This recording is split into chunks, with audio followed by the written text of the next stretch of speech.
Welcome back to the Matchbook NFL podcast. Quiet few days, as ever, in the NFL season. Nothing much going on, no COVID cases, no games on the brink of collapse. Another 8 games in the 50s this week for the totals. Drew Dinsick, first of all, mate, how was last week? Not bad for you, profitable one. Yeah, so far so good. I'm catching some breaks. I will completely acknowledge that. But 2 of the losses I had last week were by a point. So, it's starting to normalize that a little bit in the luck factor, I think. For sure, I felt like my read on the Browns and the Colts was pretty decent. And now they get to play each other this week, so I got to decide. It was the line correct on that one. But overall, it's been a fun first quarter of the season, and just got to keep grinding and not let the success. Suma, welcome back, mate. It's been 2 weeks since you've been on with us, but you're knocking it out of the park in insights. 3-1, but you kind of got a bit lucky with that over with the Dolphins and Seahawks last week. Exactly. I had a losing week overall and got extremely lucky with Fitzmagic going for the 2-point conversion in the end. Yep. But sometimes you gotta be lucky. I think that next unlucky bad beat is going to come. So I can't really complain. In the green for the season and ready to roll for week 5.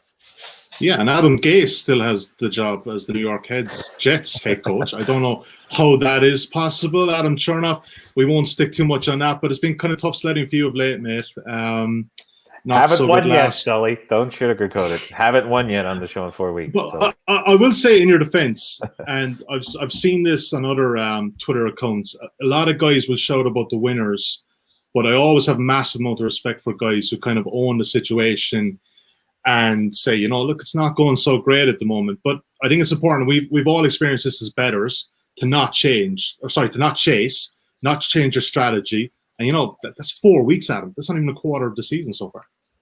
Yeah, I get why you would say that and other people say that. I think it should be just something that's normal in betting. Like if you're getting killed, you're getting killed. It happens. But it's been ugly through 4 weeks so far.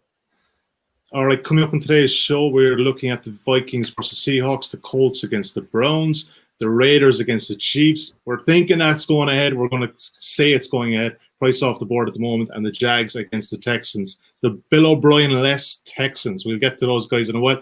First of all, let's start with the Vikings and the Seahawks, gentlemen. Let's look at the live odds on Matchbook at the moment. The Minnesota Vikings there, you can see, are available at 3.7.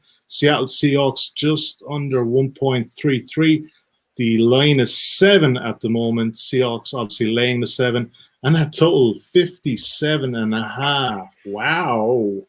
Adam Chernoff, let's start with you first. Seahawks and the Vikings.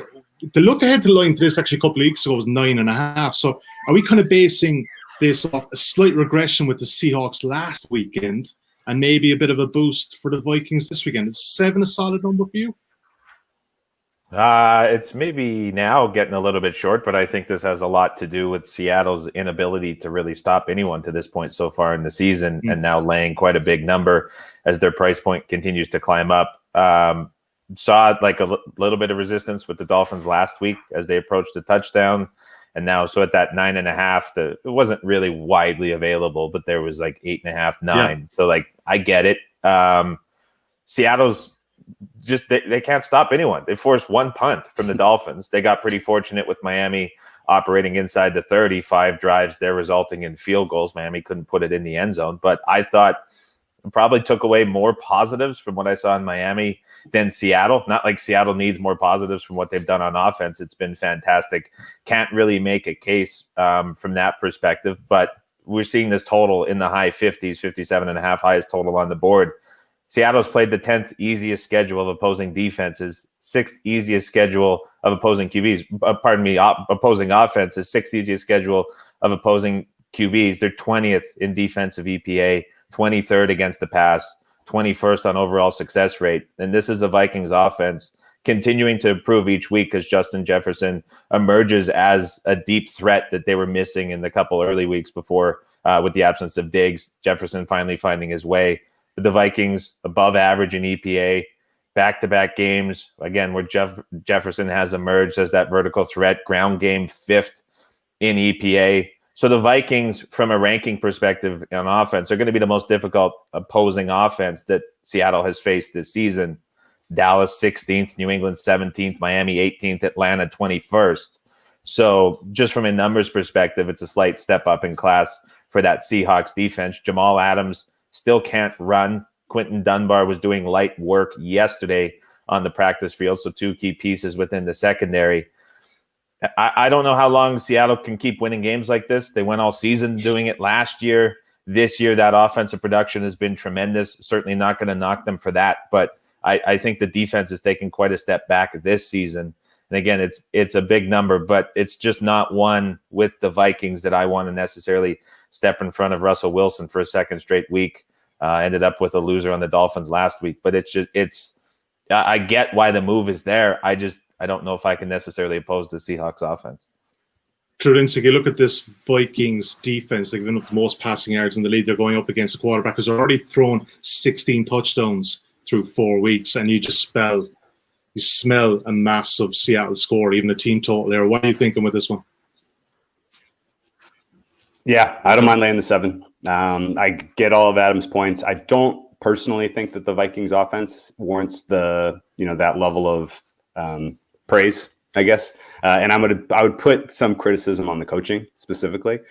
They waste a lot of early down opportunities. They are still consistently stuck in this mindset that they need to, get Dalvin Cook X touches in the backfield in order to make their offense work. It's not, a forward way of thinking. I mean, honestly, this is what the Seahawks used to do, and it used to limit them.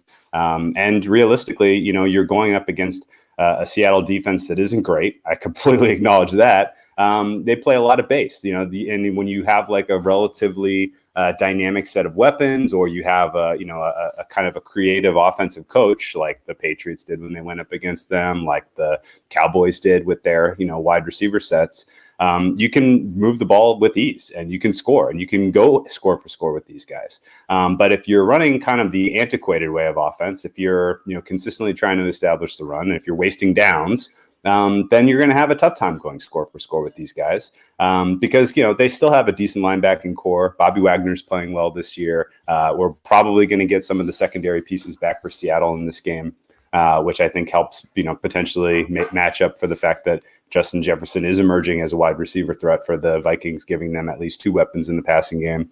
But it's still this is still not a number I'm that concerned about laying, because Seattle's offense is on another level right now. Russell Wilson is performing, better than expected in every statistical category, on top of the fact that they're giving him more touches and more opportunities. So, in prime time, at some point in this game, Minnesota is not going to be able to answer Seattle's score for score, not unlike what we saw when Minnesota went up against Green Bay, not unlike what we saw when, Seattle went up against the Atlanta Falcons. They pulled away in that game because at some point, the lesser offense could not answer, and I think that's how this game plays out as well. I have Seattle should be 10-point favorites in this spot, and so I'll lay the 7 and look for a primetime cover by the favorite.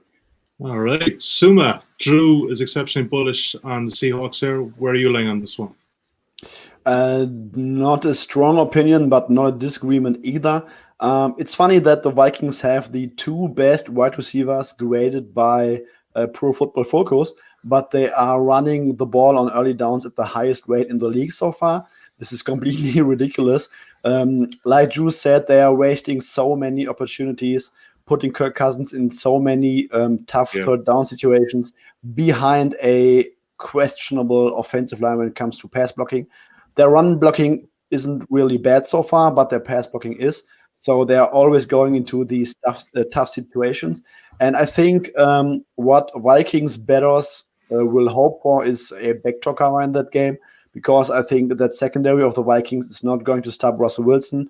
I think it's the youngest the youngest cornerback depth chart in the league at this point.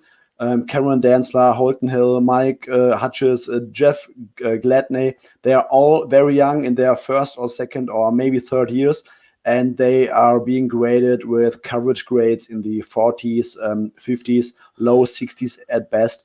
So I don't really see any scenario where they are able to cover Tyler Lockett and DK Metcalf.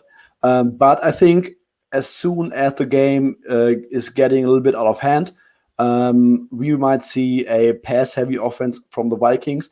And then I think Kirk Cousins has the tools and the weapons to charge that secondary, but it might be too late at that point. So, I'm kind of agreeing with Drew and Adam here. This total is right, guys, isn't it? 57.5. I think if you open this one even at 54 and 55, the new normal in the NFL, guys, and we're starting to look at key numbers in the 50s where we never would have seen them before in the mid-50s. But Drew, it is right, isn't it? I mean, it'll be a tough one to play the under at this price, at this number. Yeah, I think, I don't think you can play the over at 57 personally. I think it's probably about 3 points too high. And most of my thought process in that is simply, Minnesota is going to limit themselves offensively. Yeah. If this is going to, if you're playing an over 57 in this game, you need some late game magic by Kirk Cousins. There's probably a correlation here between Seattle covering and the under, to be honest. Or what about a potential Seattle team total over? Although looking at the number at the moment, you're kind of into the low 30s, you're looking at 32.5, 33. That's a big one to be backing an over on a team total. It sure is. I mean, they just went up against Atlanta week 1 and scored only 36, 34, something like that. So, it's as crazy as it sounds. But it's nothing. It's pretty high. Although at the same time, pretty clearly there is some momentum here for Russell Wilson to be finally rewarded in the MVP market. So, perhaps with this being one of their, handful of primetime games, you do see a little scoreboard run up here on the part of Pete Carroll and Russell Wilson. So he's on pace for 70 something touchdowns. They can't let that, they can't lose pace here. Schottenheimer's left the handbrake off, and Russell Wilson is great to see. All right, gentlemen, let's move on to the next game we're covering. Colts, all of a sudden, we seem to be covering the Colts a lot recently, but they're definitely an interesting team. So let's have a look at the latest prices at Matchbook. You can back the Indianapolis Colts even at 1.82, the Cleveland Browns at 2.14. Browns here getting a 1.5 start. That's been backed in from 2.5 early in the week at Matchbook, 1.96. 47 is the total. Drew and Suma, I think you boys have opinions on this one, but Drew, I'll come to you first. You were bang on the money with the Colts last week. I think even that final score kind of flattered Chicago a tad. I think the Colts were very comfortable throughout that and very much were comfortable. But you're also, as you alluded at the top of the show, you were also bang on the money with the Cleveland Browns, having them as your top dog. Which way are you falling down this week, Matt? Yeah. This one, the opening line I thought was not correct. Saw a Colts pick them at -110, and I took it on Sunday.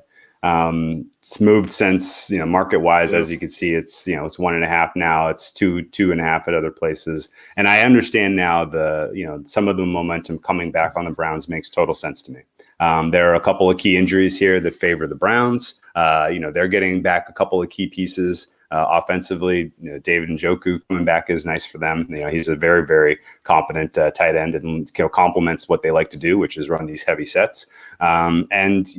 Simply on the flip side, I don't know about the health of Darius Leonard. I'm speculating that the linebacking core for the Colts, we had, one player, had thumb surgery this week, and, Leonard is, not going to practice probably through the first couple of, practice sessions this week. So getting a little nervous about the Colts, because in order to win this game, they're going to need to be able to stop the run, which is really what Cleveland kind of has, is kind of, making the most out of, where their strengths are right now. And, kind of in the same way we talked about, the Vikings are really using a lot of run, and it doesn't make sense because of the way that their team is composed and, where their strengths are. Cleveland is also running the ball at an extremely high clip, but it does make sense because they are very, very good at it. So I don't, and especially because, in a game like the Cowboys game, it helped them put the game away. They absolutely needed to shorten that game and make sure that, Dak gets one more, possession in that game. I'm not sure they win. So it's very much imperative on them, because their defense is pretty weak, to be able to run, to be able to control the clock to a degree, especially in the second half if they have a lead. And so that said, if some of these Colts linebackers are out, I'm going to be a little bit concerned about my Colts position. I think the reason I was bullish on the Colts in the first place, especially at a pick'em, is there are a lot of solid things that they do offensively. Their offensive line, these are probably two of the top 5 offensive lines in the NFL. I think the Colts I would have close to, if not number 1. And that really negates the only thing that Cleveland could do defensively at all, which is rush the passer. And so if you can give Philip Rivers a little bit of time here, they have a couple of weapons emerging in the absence of Pittman, in the absence of some of their, Paris Campbell, in the absence of some of their young wide receivers. They've gotten a nice emergence in some of their tight end and backup targets here, which is a good sign for them, because T.Y. Hilton really isn't performing anywhere close to the level we expected to this season. Similarly, their early round running back pick, Jonathan Taylor, is underwhelming. And overall, the Colts' red zone efficiency is pretty poor. But that's something that I think can positively regress, especially going up against the Cleveland defense that really has only one strength. And so I do think that you can see the Colts put a little bit of scoreboard pressure here on the Browns. And in the case where they have the lead, I similarly think that the Colts can lean on their strength of their offensive line. They put together a beautiful, it's like 7-minute drive in that fourth quarter against the Bears that put that game away. And you're right. Bears come back and score a touchdown and a 2-point conversion there at the end that made that an 8-point game. And of course, I'm thinking, oh, well, they're going to get the onside kick, score another touchdown, miss the 2-point conversion, and the Colts are going to win by 2. And and that would have been the perfect compliment to the end of our video last week.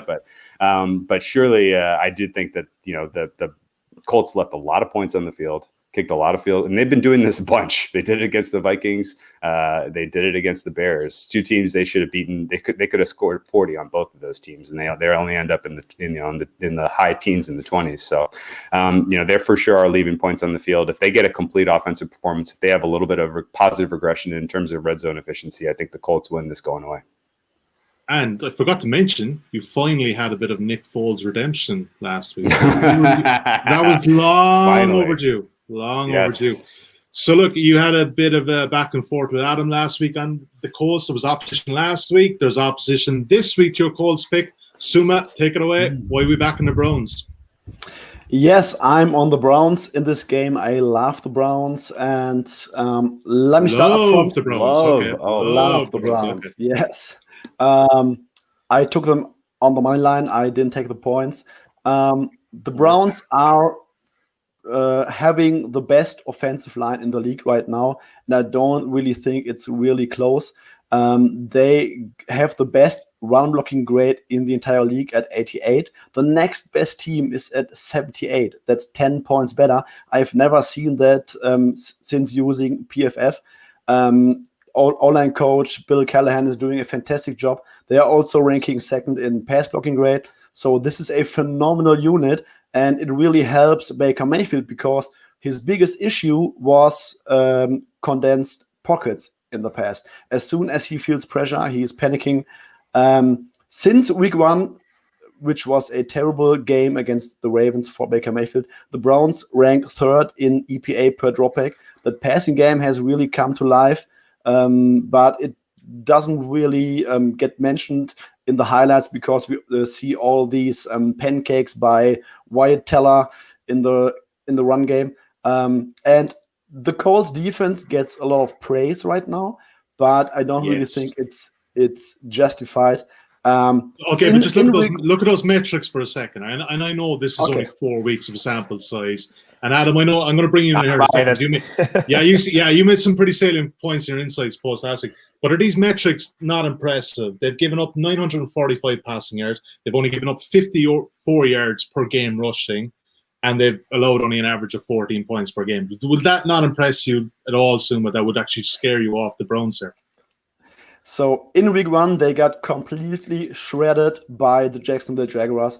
Gardner Minshew had an MVP game against that defense. And I think Laviska Shenault wasn't even playing a lot of snaps in that game. Yeah. And since then, they have faced Sam Darnold behind a horrible Jets offensive line. They have faced Kirk Cousins behind a very questionable Vikings offensive line. And last week, they faced Nick Foles behind an average at best offensive line. I think the Browns are a completely different animal this week. And the Colts defense, they play like cover 2 zone all game long. They want to keep the game in front of them.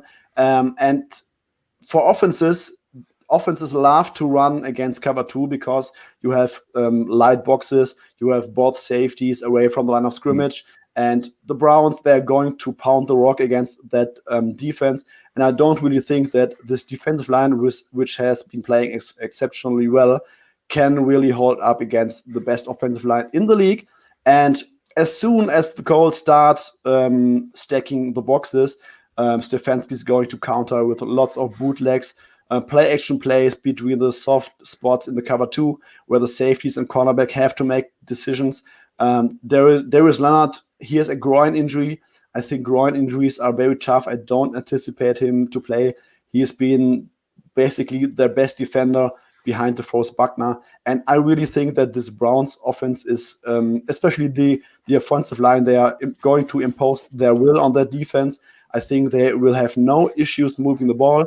And on the other side, I think the Colts are going to score, but I think they have some soft issues with their wide receiving corps.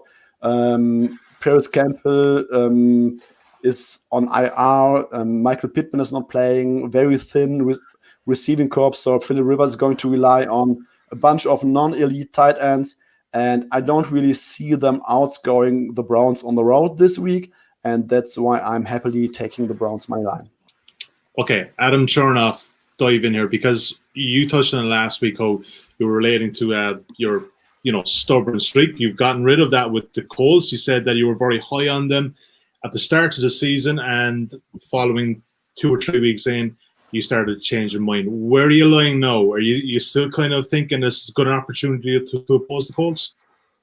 Well, when we consider that this was 2.5 immediately after that game, and there was 2.5 on the look ahead, nobody's putting the Browns in an equal rating as the Bears at this point. So everyone's having the Browns higher than the Bears, especially after what we saw Sunday. So it's not a surprise to see this price open where it did, all the way down at pick. So money comes all the way back, drives it up, and then an enormous group comes in and just smashes the Browns yesterday afternoon, takes this price way down elsewhere. So from those of you who like to play teasers, when there's extreme disagreement and nobody wants to wait for this to get past 0 or get to 3, it's a heck of a teaser for the Browns, for those of you that like to play it. But my issue here, the Colts, number 1 in defense, top of the league in every category.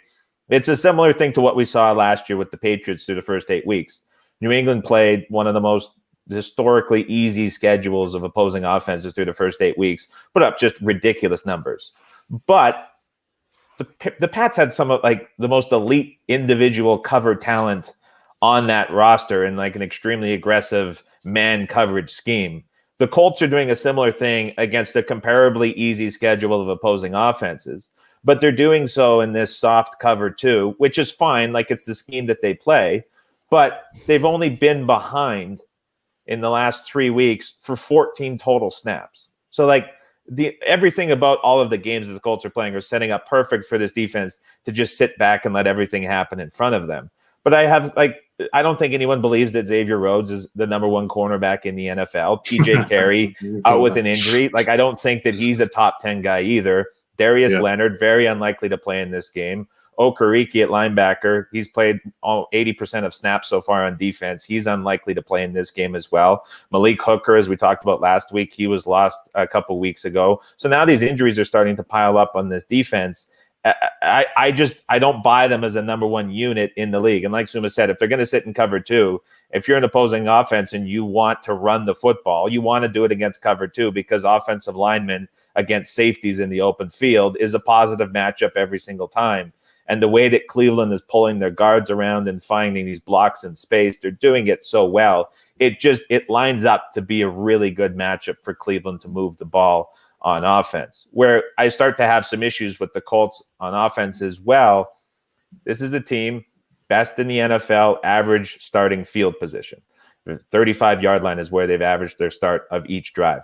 They're 24th in points per drive, despite starting better than any other team in the league. So wildly inefficient as they start to get inside the opponent's 30, inside to their territory. And a lot of that has to do with play calling. Some bizarre switches in mindset for the Colts when they're looking at how frequently they pass on early downs on their side of the field, working through midfield. They get past the opponent's 30, all of a sudden that switches and they start to go much more run heavy. This offensive line, for as much praise as it gets, 27th in adjusted line yards through 4 weeks. One of the worst offensive lines in terms of run blocking in the NFL. Now, Anthony Costanzo likely to miss this game as well. We saw how big of an issue it was without him last season. That's a huge loss for the Colts up front.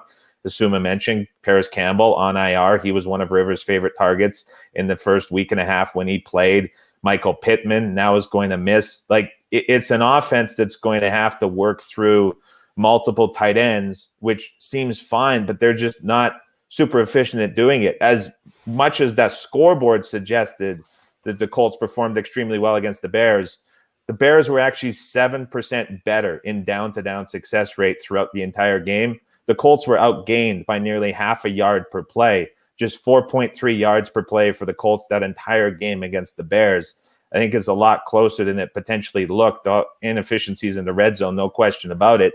But still, we weren't blown away by any offensive performance. So to have the Colts at the same price point now in a much more difficult matchup as they were last week, it's very tough from just a price perspective to get anywhere close to agreeing with that. So like the Browns in a pretty clear-cut teaser leg this week, but I would also have to lean to them against the spread or on the money line too.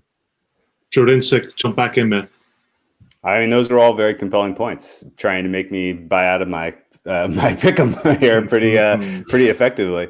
Although I will say, I cannot wait to clip those two segments and send them to Quentin Nelson. Wyatt Teller, one of the best guards and maybe the best guard I've ever seen play football. Yeah, let's get Quentin Nelson fired up and we can't run block. Oh yeah, no. I think the Colts offensive line is still legit, and Costanzo does matter a lot. I'm expecting that. If he does miss, I'll be very disappointed. I think this is a little bit more precautionary than likely to miss. But Darius Leonard, I'm legitimately concerned about, won't be in. But as it relates to the pass defense for the Colts and Xavier Rhodes 2 years ago, if we were talking, breaking down a Vikings game, I probably would have made a point Xavier Rhodes, up and coming young player, one of the best cover quarters in the league. Last year, it was night and day. He completely fell apart. Why? We may never know. But it is entirely possible that was either injury related or something was going on with him personally, that he just wasn't performing to the same level. And now he looks to be the same player that he was kind of on the arc to become, 2 years ago. So it's not crazy that he could, rediscover his strong performance. Is it as simple as just playing for Frank Reich over Mike Zimmer? Is this something? And I think it's scheme related for sure. Eberflus is the defense coordinator in Indianapolis. He's doing a masterful job. He's very underrated defensive coordinator. Yeah. And you guys were dead on. A cover two, keep everything in front of you type of system plays well for the Browns if they choose to run. But it also plays well for the Colts if Gunslinger Baker Mayfield shows up and decides he's going to try to thread holes down the field to his wide receivers. And so I do think that there is a possibility you see bad Baker show up. I do think there's a possibility you can have, turnovers in favor of the Colts in this game. I mean, the Browns have been the beneficiaries of some pretty phenomenal turnover luck now 2 weeks in a row. Both their covers against Washington and their win against Dallas, I felt like was aided by some extremely fortunate turnover luck. And that can flip on a dime. Especially when you have a guy like Baker Mayfield at quarterback, who I'm looking at his statistics, and he looks amazing this year. And that entirely could be on the back of the fact, they are giving him protection. They're not making him, perform under pressure where he struggles. But if the defensive line in this game can get any kind of pressure, and if he's trying to make poor decisions, trying to throw the ball, more than 10 yards down the field into a cover two that is set up to prey on that, I think you could see the turnover margin here favor the Colts, and that could be the deciding factor in the game. Why do I get the feeling this won't be the last time we talk about the Colts? I love how the diversity of opinion on this team is great. It's a great team, but they're not the best team in the league. They're not as good as what their average, what their metrics are. Okay. You look at their schedule; they are so set up to be like this year's Packers. Yeah. This year's Packers, where they go 13-3, and people are like, at the end of the season, like, these guys are frauds. They stink. They're going to get smoked, and then they go one and done in the playoffs. And that's where we get lucky and we start backing against them in the playoffs, and we'll be happy with that. Just do me one favor, guys. Before we get the best bets, please don't have two best bets in this game again, because last week was actually torture. But you know what? The great thing about these podcasts, I find, and elsewhere as well, outside of even Matchbook, is that more often than not, as bettors, we probably have our minds made up in some element, and then you get to hear, the guys' opinions, and you can kind of fall down. It might just validate your own opinion on that. So hopefully you'll find something there. So let's move on, gentlemen. Let's move on to the Raiders and Chiefs. Now, the reason I'm not displaying the prices at the moment on our live broadcast, if you are watching us on Facebook, YouTube, and Twitter, this game is off the board. There is a suspected COVID case involved, but I think we're kind of confident enough that it will go ahead. But hey, this is the season that we have. The last lines I had, guys, I had the Chiefs, I think it was about minus 12.5, 13. The look ahead for this is minus 11.5. The total seemed to be pretty solid at 56.5. Suma, again, like I said, we're still probably 80%, 85% confident that this game will go ahead. That's a hell of a big line, though, isn't it? I mean, for a divisional game, the Chiefs we saw on Monday night, they played, I thought, in second gear, definitely for the first half. They only scored with 45 seconds left of the third quarter. They still covered 11.5 points, but then again, they had a major assist from Brian Hoyer. But that's a big number in a divisional game. And, the Chiefs they seem to be in second or third gear right now. You're hardly going to be comfortable laying minus 13 at the moment. No, but I wouldn't feel comfortable taking this point in this one. Very good point. This is a very good point. Okay. So I got exactly minus 13 here, so I don't have a strong opinion on this spread. But if you put a gun to my head, I would not fade Mahomes. Right. I think the only thing that you could get going when you back the Raiders is that during the first 2 weeks, the Chiefs have played a very, very vanilla offense. They haven't shown us anything, lots of quick passing stuff. I think they didn't want to show a lot because they were playing the Ravens for the conference. And next week on Thursday, they are going to play against the Buffalo Bills. And the Buffalo Bills are currently their biggest threat for a first-round bye week. So I'm not really sure that we are going to get the A game from a schematic point of view from Eric Bieniemy and Andy Reid. And also, the Raiders have some pieces on offense. They can score some points, even though the Chiefs' pass defense is looking very good right now again. But I think there might be a situation where the Chiefs take some gears off the gas. They're starting to run the ball in the second half, don't really show us much on tape. And then you have some really good backdoor opportunities for the Raiders, who might get Henry Ruggs back this week. I don't really know. But yeah, so I think the spread is extremely fair. I wouldn't be surprised if the Chiefs drop 40 points here because the Raiders can't stop anyone on defense. But I also think this could be a game where the Chiefs don't show us very lot about themselves. Yes. Drew Dinsick, come on, talk me into an under here, surely. 56.5, 57. I think it was bet up. I think there was 54.5 at the very top. And I know playing unders right now is probably a fool's game, but I don't know. This just seems like a big number in a divisional game that, again, what are the Chiefs really going to show here? They could cruise to 20-point lead at halftime, and who knows? Yeah, I mean, they could score 28 points in a quarter and win the game 28-10 and never even sniff the over. They did a couple of years ago. They did that last year, week 2. Yes. They did that last week, year 2. That. Yeah. Yeah, no, I mean, realistically, that is kind of how I see this game playing out. I think this sets up very similarly to that game. And, I think if Chris Jones is back especially, and you can get any interior pressure on Carr in this one, he's not going to be anywhere near as effective as what we saw last week against Buffalo and what we've seen in his handful of, solid performances this season. His first 2 wins, suspect Panthers defense he beat, and then, a referee assisted win over the Saints. And then, sure enough, goes up against the Patriots, and the Patriots expose him because Belichick knows exactly how to push the buttons to make any given quarterback look bad. I think, Andy Reid's smart. They have that tape.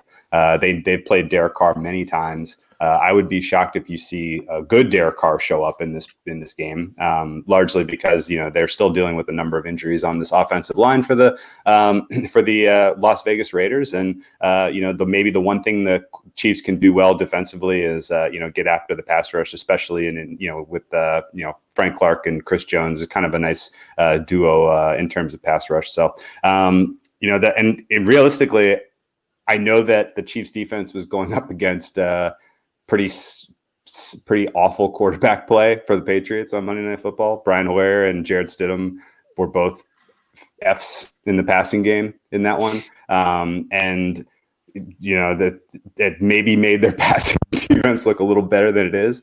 But they were pretty solid, and they, ball hawking unit, Honey Badger is as an absolute stud as an NFL player. You can't deny that. So, this could be one-way Chiefs in this one. And, given their ability to run out the clock, and the under is absolutely in. If I'm going to play an under, I'm probably looking at this game. The only good thing I think that the Raiders have done well in the last 2 weeks is get that total up last weekend, Drew. It was absolutely it was the only thing they've done. It was laborious, and it was like they had another drive before that, and it's just like check down Charlie again, David Carr. And there was some questionable officiating in that one too, that felt like they were trying to keep that total down. I don't want to be a conspiracy guy, but any of these games that happen in Vegas, man, you got to watch these refs, because it's there's two now that have been real weird. And just to clarify, Matchbook does not endorse the views of Drew Dinsick on potential ref.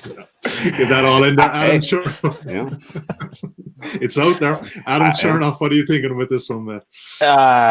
Good question. I think to continue on sort of that note, like, we can speculate about scheme and everything like we did, and I think it's important to do that as a better, like we did with the Colts and the Browns game. But an edge will ultimately come from not knowing what the teams do, but anticipating what the teams will do. Like the Colts, heavy in cover 2, but are they going to do like they did last year against the Chiefs and switch to man against the Browns? I don't know. The problem and how this relates to this game is we have no idea what Gruden is going to do and how he's going to oppose the Chiefs. We saw two very different ways to do that last season. And the one that scares me was the one you guys mentioned, where he's like, yeah, we're just going to play press man coverage the entire game. And they gave up like 35 points in the first half, and the game was never even close after the Raiders got out to a quick lead. So, like, this year, his defense is worse, which is hard to believe. They were not even close to stopping the Bills with any consistency. I don't know how that changes against Kansas City, but the problem here, as good as the Raiders offense is, and I think it gets discredited relative to how good it is, they put up really good numbers in the first 4 weeks, and they can put together strong game plans offensively, but it's just them getting stops. I don't know where they come from, and I don't have any inkling as to how Gruden is going to decide to oppose this Chiefs offense. It's messy. I would love to make a case for the dog here, but I don't know. So I'm going to steer clear of this one. I just spotted too with the Raiders the last couple of weeks. There's a definite trend there that they're regressing in the second half in games, whether that be that the first half they're scripting offensive plays, but they just looked absolutely out of their feet in the second half last week and the week before as well. So I don't know, is there something maybe to look at there? If you are probably be back in the Raiders, I would suggest maybe getting with them early rather than late. But look, I don't think anyone is really liking the Raiders here, full stop. So Sumi, you played the Chiefs minus 13, was that? Me? Yes, you played the Chiefs minus 13. No, you didn't? No. Okay. I made the game minus 13. Okay. Sorry, misheard you. Okay. Drew, I think we'll play the under here. Let's do it. Yeah. All right. Of all of the totals on the board, and again, I still am not 100% sure that the totals have caught up to the new way the game is being played. But this was the only one that stuck out to me as potential. Yeah. Same here. All right. I don't know if there's a major amount of bets this week, so let's put that one in there. Right, gentlemen, let's move on to, as I said at the top, the Bill O'Brien-less Houston Texans. We finally get to see Deshaun Watson with hopefully a decent play caller. 1.4 Texans there on the money line. The Jaguars 3.25. Jags getting a 6.5 point start, just under 1.92. 54 is the total. Who wants to go first? Who wants to jump in here? Drew, you want to talk about Bill O'Brien? Yeah, sure. I mean, so we're actually seeing some market movement now in favor of the Texans, which is interesting. I don't know that I understand that.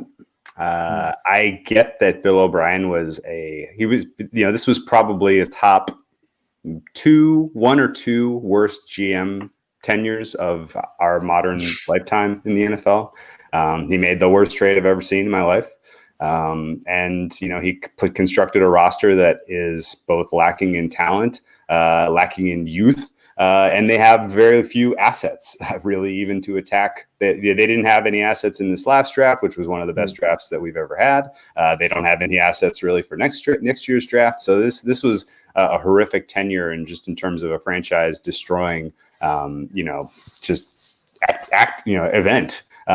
But at the same time, and Bill O'Brien was not my favorite coach because he made poor decisions in terms of when to go for it on fourth down. He was way too heavily reliant on, early down running. And all of that stuff is minus EV coaching decisions in game.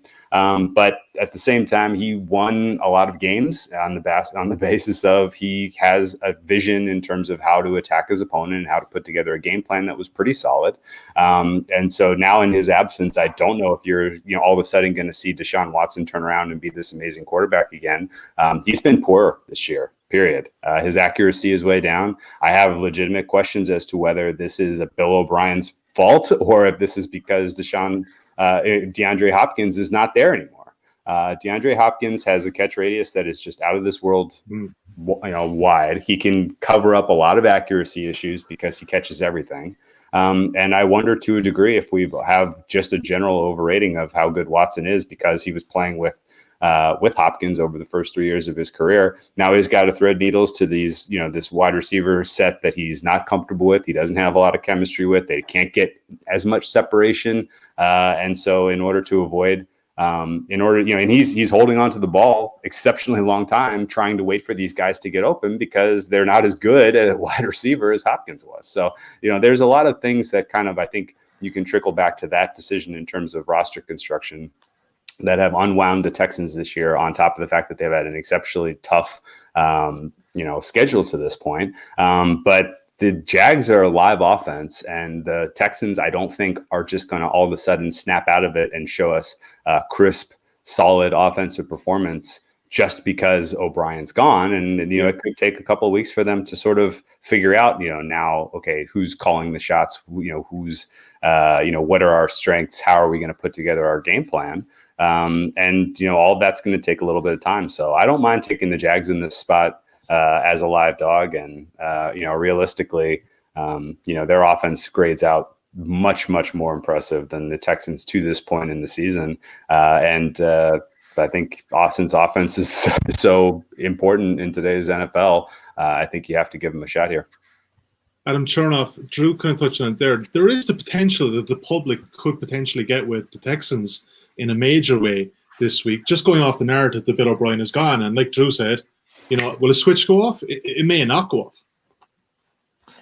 Well, okay, so there's two levels here. If you just don't want to dig into it and just go with it, anytime you're playing a team the week after coach is fired, like forever, it's been a tremendous betting spot in like every single sport, especially when it's in season, early season like this. It's a fresh start. And so like you just stop there and there's complete reason to back Houston from that perspective. From the numbers perspective as well, less than 7, you can probably make a case for that too. If you want to go like a little bit deeper and put another side to this, Romeo Crennel steps in. He's like 70. I don't know how old he is at this point, but he's old. He's been around the league forever. One thing he's never done is call offensive plays. This morning, he comes out. The game plan will go through me, as will all play calling. As bad as Bill O'Brien has been, and as much as we hate Bill O'Brien, like is that a step up?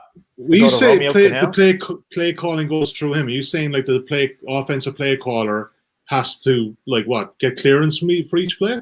Did he expand on that? That was the quote. My interpretation of it is that he's not going to be standing on the sideline calling snap by snap, and Tim Kelly's probably going to be doing that. But when he's saying the game plan and the play calling goes through me, I imagine that's decision making in high leverage downs, important spots, and putting together the overall game plan. Like from a defensive coach who's been in the league for far longer than I've been on this earth, is that a step up? Like, I don't know at this point. So like, as strong as that coaching angle is, there's this side of it with Cornell. Like, I don't know if that's a step up.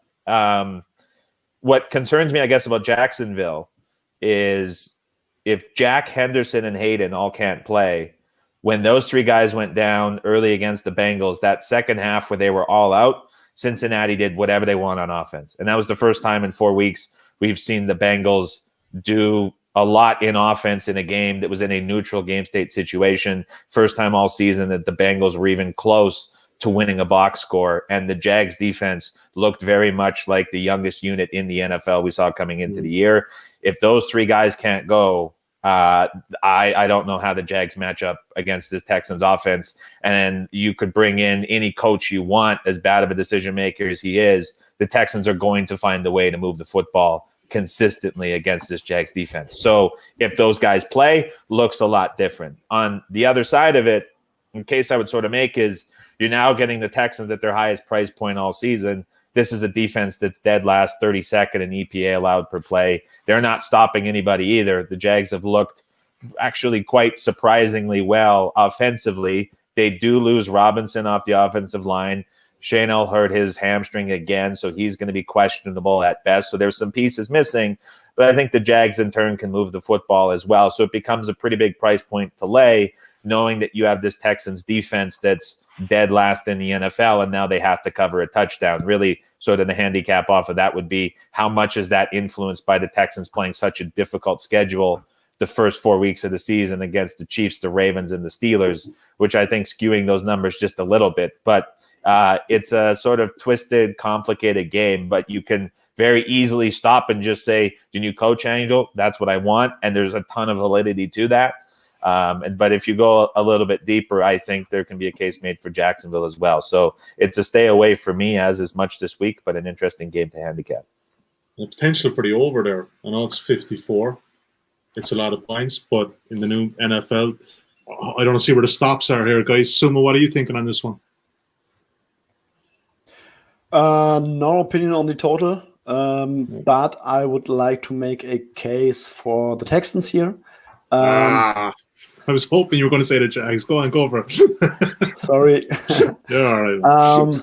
So the Texans offense hasn't played well, obviously, but they are going to play against what is currently by far, I think, the worst defense in the league right now. The Jaguars, they are, whatever metric you are using, DVOA, EPA per dropback, it doesn't matter. They are dead last by a mile against the pass. And if Deshaun Watson doesn't have success against this pass defense, likely going to be without their best player, I don't know. You can just start all over. You can prepare for the draft. They're not stopping. What draft? Yes. They don't have first and second round picks. That's right. Yeah. 2023, I guess. Yeah, there you go. Yeah. And on the other side, I think if the Texans can score and can score early, and I think they will score early, they can put some pressure on Gardner Minshew, probably without Laviska Shenault, probably without Cam Robinson. And the Texans pass defense, they have been gashed in the run game, no matter who the opponent was. But they have played against the Ravens, Steelers, Chiefs, and against Kirk Cousins, who was throwing bombs all game. And they rank 19th in pass DVOA. So that was kind of surprising to me. You play some terrific quarterbacks and offenses, and your pass defense still ranks 19th. So that might be some sort of signal. And I think if the Texans score early and Deshaun Watson has a good game, which I expect, I think they can put that game away early. They can force Gardner Minshew to air it out with just one reliable wide receiver. Tyler Eifert, I think he has a concussion. He's not going to play either. So it's just Gardner Minshew throwing to DJ Shark all day, and I'm going to take Deshaun Watson in this one. I don't know that DJ Shark and Minshew one looked pretty good last week, 2 touchdowns. Drew, any final thoughts on this one, mate? I guess, Marone did come out and say that the only guy he's expecting not to play is Hayden. He's expecting Jack and Henderson to go, and that is important. I mean, that's super important for sure. If you're inclined to take the dog here, you need those guys in. And I guess I'm searching for a reason to back a dog this week. The distance between the haves and have-nots in the NFL has gotten so big. Yeah, you nailed that. Really, really tough to look at these dogs and say they have life. But and so Jags is the only one that really pops for me. Clinging to one of them. We'll go through the dogs in a while. I think there's maybe one more I was kind of looking at as well. Let's take a couple of comments just before we recap on the bets there, guys, and go to any other bets and best bets. What's the best one here? Sean Nesbitt, more positive COVID-19 tests popping up. Raiders Titans pages. I think that's going to be pretty much an everyday. That's not a good comment to share. Let's end on a positive note here. But I think it's relevant in a kind of a betting sphere to kind of definitely be watching these things because they are going to be popping every day from here on out. New normal. Sean Mick, I still think the Vikings team total over 23.5 is a very winnable number. Okay, we kind of made a few points about that. You may be sweating on Kirk Cousins getting one of those touchdowns in the fourth quarter. So that may be, I don't know, is that the way to go? Again, couldn't split either of these things. Colts good, Browns unpredictable, as last week showed. Sean Mick's me touch. It's comment there for you, Suma from Scott Newman. Suma, just says Suma. That's great. What's up, Scott? There you go. House Tree always wins. Romeo Cornell is old enough to be president. Adam Hughes pretty good with that. And money coming in Tampa Bay right now down to -3.5. So okay, just a snippet of comes. Guys, let's do a quick recap there. So of the 4 games, I think the only one we might just lock in play here for official plays is Seattle -7 and the Chiefs under 56.5. That's not necessarily to say that everyone agrees with those, but obviously on 2 of those games, it was division, so there's little point in locking in plays in the Jags-Texans and plays in the Colts and Browns, I would suggest. So, okay, guys, let's move quickly on. Any other bets? Anyone else got anything else this week? Drew, you're normally a good man to throw in one of these. We hit on the Ravens -13 last week. That was not a bad one, and I think that scoreline kind of flattered Washington as well. They got a late touchdown to bring it some bit close, but it didn't really ever look that much in doubt. It didn't. No, I agree with you. A couple other shots I took. I grabbed some Arizona Cardinals. I don't know how many times in my life I'll have the opportunity to go against Joe Flacco again. So might be James Morgan. Just wait for James Morgan. If it's James Morgan, God bless him. The general handicap is pretty straightforward, which is to say, the Jets in their current form. I just this is a good get right spot for Arizona, who's had 2 tough weeks. The other favorite, I don't mind laying the points on. I laid 9.5 on Dallas over the Giants. This is by far the most difficult test that the Giants will have faced, and the Giants defense I have as very, very poor. Again, kind of like last week, I thought that the Cowboys defense was worse than their statistics really showed. I think the Giants is the same way. I mean, I do not think these guys can stop a wide receiver, 3 wide receiver set, and they can't take advantage of the one weakness on the Cowboys right now from an offensive standpoint, which is their offensive line. So Dak with time to throw, and with these 3 wide receivers running amok downfield, I think they pretty much picked their number in that one. So I laid the 9.5. The one other thing that's kind of interesting to me from a total standpoint, and I don't really understand the movement on this one, but the Steelers and the Eagles total is down to 43.5. So that went across 44, which is crazy to me. This looks like a nice overspot. Okay. All of the injuries for the for the Eagles defense on top of the physical game they just played against San Francisco on Sunday night. The Steelers are going to be able to set the tone in this one, coming off a bye. They're going to put scoreboard pressure on the Eagles, force them to answer. The Steelers defense taking a little bit of a step back this week, and granted, they have an incredible pass rush, and they're going up against a weak offensive line, and Wentz is going to be under duress all game. He doesn't have a lot of weapons to throw to, but he's kind of figured out his escapability and his mobility, and he did a good job of avoiding pressure and sacks against the 49ers. So I don't see why he can't at least get into the high teens, 20s on this game. So I think that one goes screaming over the total. And now that it's under the key of 44, I'm all in on that over. Is there the potential for bad weather on the East Coast? I know there is on Saturday for college ball, so it might be gone by Sunday. But maybe there's something in that. I actually haven't dug into it, but I do follow a few people obviously in the college football sphere, and they were talking about unders being hit for Saturday. But again, that could be gone. So maybe that's potentially the move there. Maybe 4 mile an hour winds and 10% chance of rain. Oh, so that's not really okay. Adam, Suma, anything else from elsewhere, or even if you wanted to kind of piggyback on one of Drew's 3 selections there, any thoughts, Adam? I have not played one straight bet all week, so not much to contribute there. That's all right. Suma, anything else there for you, Matt?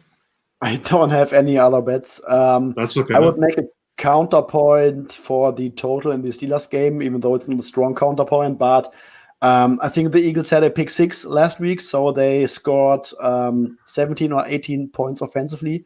And I think this week they're going to play against a much better pass rush.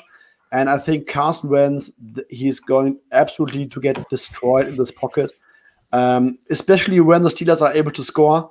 And Wentz is going to force some balls downfield to Greg Ward and Tim Hightower, or John Hightower, sorry. I think that one Hightower. Yeah, that one Hightower. So I think that pocket is going to collapse all day long, and that would make it very tough for me to take the over. But I agree that this line looks very, very low for 2020. Yeah, and Steelers can get to 30, so we just need the Eagles to get to 14. Yeah, there you go. Drew, do you remember last season when Brad Allen disagreed with you every week? I think Suma's starting to develop this trade. It's great. No, Stu and I agree. Stu and I are on the same page a lot. And I think he got a good buy price. He got a good buy point on both of these teams at this point. So it's it's pretty good. Right. I was waffling on the Colts big time. Then I really was hopeful that got to a flat 3 because I was going to scoop Browns +3 in a heartbeat. Let's move on, gentlemen. Top dogs. 2 out of 3 again last week. What do we have? Drew, you had the Browns. What did Rob have again? He had the Panthers. Yes, the Panthers. I think they're on this week, and unfortunately, I won't make mention of Adam, but the Bears left us down there. I was only 16-1 shot as well. But look, any other dogs that won? I think we had the two dogs that won. Eagles. Right? Eagles. Oh, the Eagles. That's right. Yeah. So look, we're trying to fly for one of these trebles, but hopefully you're watching this at home and you're backing these on the money line as well, and you're making it pay. Right, gentlemen, 1 dog from each of you. Suma, kick us off. So I don't think I can take the Browns, so I'm taking the Panthers here. Unfortunately, a very short underdog. I love this one though. I do like this one. I think this Falcons defense cannot stop anyone, and I think Joe Brady is putting together some fantastic offensive game plans, lots of crossing routes. I don't think the Falcons defense is going to handle that, and I don't think Julio Jones is going to play either. So there's one good guy less to worry about for the Panthers, and I think the count state of both teams favor the Panthers here in this one, even though I personally would like a +3, but I don't think it's going to get there. Well-coached team. And, you look at both these teams, there seems to be one set of players playing for their coach and the other is kind of half checking out. Adam Chernoff, give me a moneyline dog for this weekend. If Zuma went with the Panthers, then I'll go with the Browns. Yeah, okay, that makes sense. Yeah, they're both pretty short dogs, but that's okay. Yeah. They're still dogs. Drew Dinsick, me a third dog to round off our treble. I'll take the shot on the Jags. Okay. Don't feel great about All it, right. but as long as those But defenses hey, Bumps up the price. yeah, it boosts up the price there. Exactly, boosts up the price. Yeah. I mean, let's have a look at it there on screen. Actually, you know what? I would only take the Jags on the money line. Forget about the 6.5 points. Yeah. They are either in that game and Agreed. And the Texans are still struggling offensively, or the Texans do come out with a completely turned up, motivated effort, and it's a blowout. So that's a money line or pass. It's good logic there, and it's a high total as well. So you might as well just take the. I think they were 3.2594. So that treble at the time of recording, again, this probably will get bigger close to kickoff, is 11.5. So as you said, that Jags definitely boosted that up a fair bit. All right, gentlemen, let's move on to my favorite part every week. Week 5 best bets.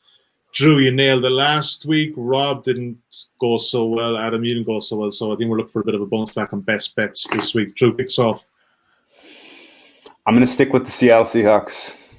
Nice. I think they cover this 7 in style. This this Vikings team they're going to be a team to back as we get later into the season. But it's not time yet. And they still need to figure out a lot of things with their defensive secondary, especially. The Russell Wilson MVP train rolls on. Suma, best bet for this weekend's action. Browns money line. I got to really rethink my Colts position now. This is it's getting sweaty. Well, if we wait a couple hours, you might just bet the Browns again. You'll get a better price on the Colts, Drew. So I don't know. Well, I don't want to think about that at this point. You don't want to know. Yeah. At this point, I need to start moving the market for the Colts again. Adam Chernoff, best bet.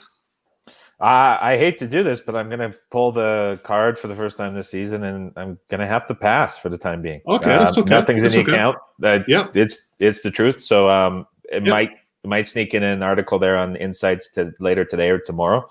So keep an eye for that. But no bet so far for me. Look, if it's not boiling, then stay away.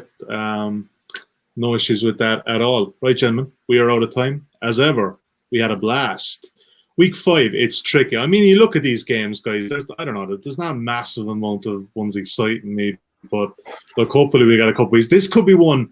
Adam's kept his powder dry. This could be one for us all to maybe just step it back a couple of notches and head into week 6. Drew, thank you. Adam, thank you as ever. Suma, good to have you back off the IR list, mate. We got you through it, mate. We'll see you. And week 7, I think we got you back. So we'll have Rob back for week 6.